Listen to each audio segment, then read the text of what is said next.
नमस्कार, मैं हूं संजीव कुमार और आप देख रहे हैं वेब समाचार। पूरे झारखंड में पंचायत चुनाव की सरगर्मी जैसी समाप्त हुई। नगर निगम, नगर परिषद, नगर पंचायत चुनाव को लेकर के निर्वाचन आयोग एक्टिव हो चुके हैं। आपको बता दें कि झारखंड में कई ऐसे पार्षद हैं जिनका कार्यकाल 2020 में समाप्त हो चुका है और कई ऐसे पार्षद हैं जिनका कार्यकाल 2023 में समाप्त होगा। लेकिन निर्वाचन आयोग विचार विमर्श कर रही है कि दोनों का चुनाव साथ में कराया जाए या अलग अलग चुनाव कराया जाए। हालांकि जो संकेत आ रहे हैं बरसात के बाद यानी फेस्टिवल के बाद कभी भी आदर्श आचार संहिता का जो है शंखनाद हो सकता है और चुनाव को लेकर के जो निर्वाचन आयोग के जितने भी कर्मचारी हैं, पदाधिकारी हैं, उनको अलर्ट मोड में रहने के लिए कहा गया है। तो अभी हम लोग आए हुए हैं पश्चिमी सिंहभूम जिले में आए हुए हैं और चाईबासा नगर परिषद क्षेत्र है और हमसे अभी जुड़े हुए हैं वार्ड नंबर 3 के पार्षद हैं निर्मला लकड़ा जी हैं। तो इनसे जानते हैं कि जनता ने जब इनको 5 वर्षों के लिए मौका दिया, 4 साल का वक्त गुजर चुका है, 4-5 महीने ही बाकी हैं इनके कार्यकाल का। तो इनके द्वारा क्या कुछ डेवलपमेंट यानी विकास का काम किया गया है, आगे की क्या रणनीति है, इसके अलावा कुछ पॉलिटिकल सवाल जवाब भी किया जाएगा। तो पहले तो निर्मला जी, आपको वेब समाचार में बहुत बहुत स्वागत करते हैं। हाँ, आपको भी स्वागत करते हैं जी। और वार्डवासी लोगों को, छोटे बड़ों को, सभी को नमस्कार जी। अच्छा, बताइए कि जनता ने जब आपको 5 वर्षों के लिए मौका दिया, क्या कुछ डेवलपमेंट यानी विकास का काम हुआ अभी तक? हाँ, विकास का काम तो हुआ, बहुत सारा काम बाकी थी। जो वासियों लोग को जो प्रॉब्लम थी तो उसका हेल्प मैंने की है। जैसे वो जो नाला है, नाला में जो सबसे पहले वही वाला मुझे बहुत लोगों ने रात में जैसे कॉल किया, मैडम आइए, पानी इतना घर में पूरा भर गया है। तो हम तो बोले कि ठीक है, हम लोग गए तो देखे पानी तो है, तो इतना तो रात को तो कुछ नहीं कर सकते। फिर गाड़ी हमने मंगाई जब सुबह हुई तो नगर पालिका से, फिर उसे वहाँ से थोड़ा गड्ढा उड्ढा कोड़ के हमने वहाँ से पानी हटवाई। फिर प्रॉब्लम बहुत सारा था, फिर हमने लिख के दी, बार बार मैं 2-3 साल लिख के दी, तो वही हमारा पास नहीं हो रहे थे। फिर हमने रांची से करवाई तो रांची से हो गई। फिर वो अभी वो नाला बन गई। तो वो लोग मुझे बहुत शुक्र है कि मैडम आपने हमारा इतना ही बड़ा काम कर दिया, जो हमारा पूरा अनाज बर्बाद हुए, सब कुछ बर्बाद हो जाए। फिर वो मतलब अभी बन गई तो बहुत खुश होते, बहुत धन्यवाद देते कि आप आए, हमारा इतना बड़ा मतलब जो आप काम किए हैं तो इससे आपको दिल की भी तसल्ली मिलता है कि कम से कम कुछ मिले या नहीं मिले, दिल को तो तसल्ली मिला है कि आपने एक बेहतर काम किया। बहुत जी। अच्छा, ये बताइए कि अब तक आपने कितने लोगों को प्रधानमंत्री आवास योजना, शौचालय, राशन कार्ड, पेंशन बनवाने का काम किया, सड़क नली के साथ साथ? मेरे रहते आवास तो बहुत जन को मिला, जैसे लगभग 100 हो गई होगी, अभी भी बाकी है जो उनका पैसा नहीं स्टार्ट नहीं, तो मतलब उनका मतलब आ चुकी है बनाने के लिए। तो सरकार की कोई योजना है लग रहा, फिर पैसा भेजेगी तो लोग करेगी, मतलब घर बनाओगी, बनाएगी। और पेंशन तो हमने पेंशन भी बहुत सारा लोग का किया, बहुत खुश हुए पेंशन। मतलब बाप रे, हम लोग को मतलब जैसे 60 साल से भी पार हो चुकी, बहुत जन का बना नहीं था। तो वो लोग के पति पत्नी का दोनों का हो गया, बहुत खुश होते हैं, बहुत बोलते बेटी कितना अच्छा आप मतलब बहू मतलब बने। दुआ भी सबसे बड़ा मायने रखता है। हाँ, दुआ बहुत खुश हुए। तो हमको भी बोलते कि लीजिए ले, तो हम लोग नहीं, देखिए आप लोग का आशीर्वाद सबसे बड़ी बात, सबसे बड़ा चीज़ है, सबसे बड़ी बात है। फिर जैसे राशन कार्ड भी है, राशन कार्ड भी हमने बहुत जन का, ग्रीन कार्ड बन रही थी, बहुत जन को ग्रीन कार्ड भी मैं बनवाई। गिनती तो मैं इतना नहीं कर सकती, करीब 90-80 हो गई है ना। और जैसे पारिवारिक लाभ है जो भी, और जैसे कोरोना काल में भी हमारे समाज ने भी बहुत सारा चावल बंटवाए, जैसे दाल, आलू, सब्जी उब्जी, मैंने बहुत जन की मतलब हमारी मदद हुई तो कोरोना काल में। हाँ, कोरोना काल में। अच्छा, ये बताइए कि आप 4 सालों में इतना डेवलपमेंट का काम किए, सबसे महत्वपूर्ण और ऐतिहासिक काम कौन सा हुआ जो उस काम को लोग युगों युगों तक याद करें? जब से बिहार से झारखंड अलग हुआ है, वहाँ पर डेवलपमेंट नहीं हुआ था, और कोई ऐसा काम जो आपको लगा कि this is my best work in my life, इस काम को लोग युगों युगों तक याद करें? तो हमको लग रहा है सभी काम तो मुझे सबको ही बधाई देते रहते कि आप आए तो मैडम हमारा नाली भी बना। जैसे पहले ये वार्ड नंबर 3 नहीं थी, पहले सेंट्रल एरिया में, तो वहाँ पे मतलब वार्ड पार्षद कभी आ ही नहीं रहे थे, तो वहाँ का पेंशन भी हमने बनाया, फिर नाली भी हमने बनाया, कुछ बाकी है अभी उनका भी लिख के दी हूँ। तो बोलते कि आप आए तो हमारा इतना बड़ा नाली बन गया। अच्छा बताइए कि इस वार्ड की अभी वर्तमान में सबसे बड़ी समस्या क्या है?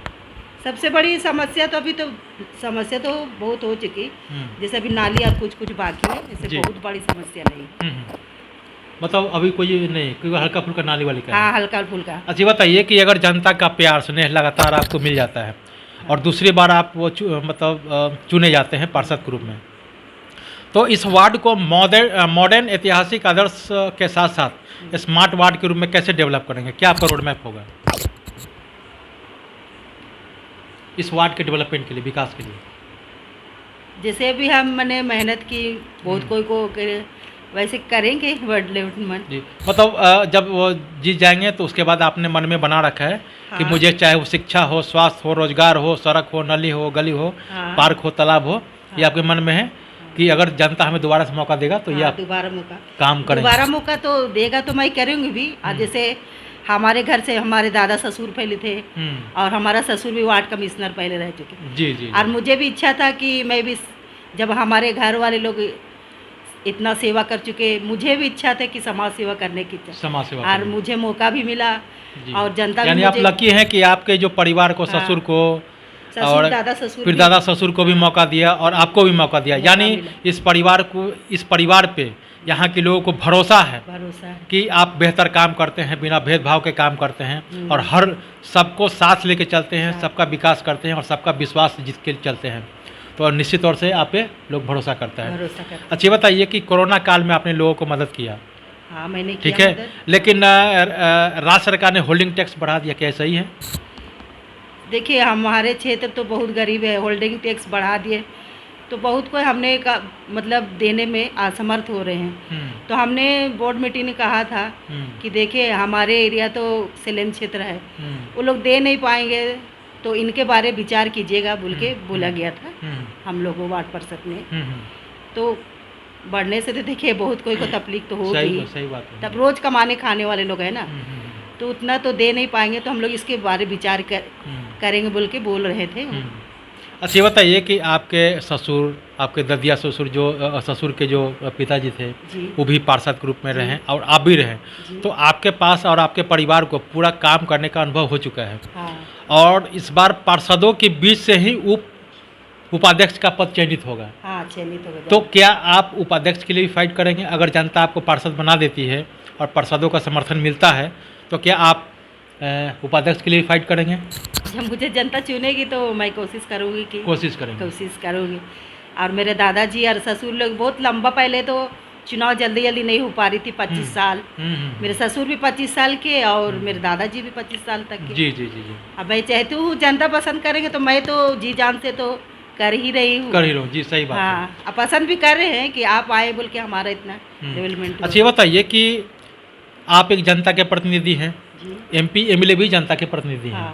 भारत का संविधान एक है, तो उन लोगों को हर तरह का सुविधा दिया जाता है, चाहे वो मोबाइल खर्च हो, ट्रेवल्स खर्च हो, पेंशन हो, महंगाई भत्ता है, मतलब जो सुविधाएं हैं बहुत सारी सुविधाएं हैं। और आप लोगों को केवल मानदेय मिलता है। मानदेय मिलती तो है केंद्र सरकार से वो भी समय पे नहीं। तो केंद्र सरकार राज्य सरकार से क्या मांग करते हैं? जब भारत का संविधान एक है तो सबको एक मिले, नहीं तो किसी को मत दें, जन सेवा करें। जी, क्या कहेंगे?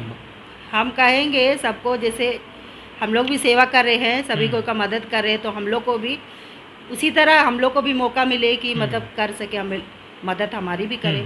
पेंशन भी जैसे हम लोग सबको पेंशन मिलती है, जैसे कुछ पार्षद 15 साल हो गए, 20 साल हो गए, तो उस लोग को तो पेंशन मिलना चाहिए ही। सही बात है। और जैसे 6000 है, बहुत ज़्यादा नहीं मानते। हम लोग तो आना जाना यही भी करते हैं, उसी पैसे से करते हैं।